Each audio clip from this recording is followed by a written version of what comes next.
changed my mind. Adding limits is way easier this way. Okay, so our problem says, using the law of limit sums, solve the limit given below. Go ahead and take a little bit of time and think about this problem before we try to solve our limit.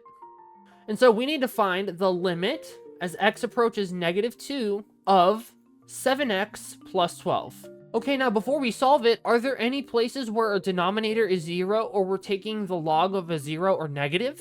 Well, in this case, no, we're not, because we're just looking at a linear function. And so, therefore, we can just go ahead and plug in -2 for x. And so, after evaluating where x is -2, we come up with an answer of -2. And so, limit as x approaches -2 of 7x plus 12 is in fact -2. Now, let's do the exact same thing, but for g of x. Okay, so before we solve this limit, we have to ask ourselves the same question. Is there any place where the denominator is 0 or we're taking the log of a 0 or a negative? Well, as a matter of fact, in this case, yes there is. Now if we remember, we cannot just assume that that means there's an asymptote.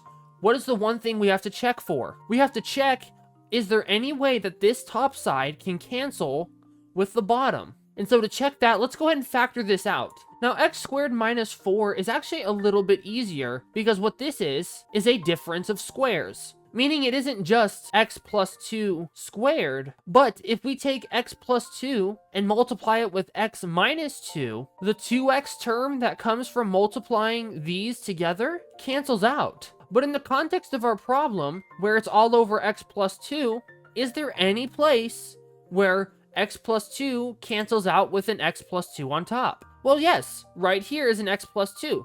So, like terms cancel out. And so we're left with the function x minus 2. What it's not saying is that these two expressions are equal. But what it is saying is that this x minus 2 has the same trend as our function up here. And so we can still use x minus 2 as a predictor to where this function would normally be at. So instead of plugging in x equals -2 to here, let's plug it in down here. And we get -2 minus 2, which equals -4. So although -4 is technically not the answer of this, it is a good prediction of where it would be if it was the answer. Our limit as x approaches -2 of f of x plus g of x equals -2 plus -4 or -6. I hope this quick little walkthrough helped you out somehow. If it did, I'd be happy to hear from you.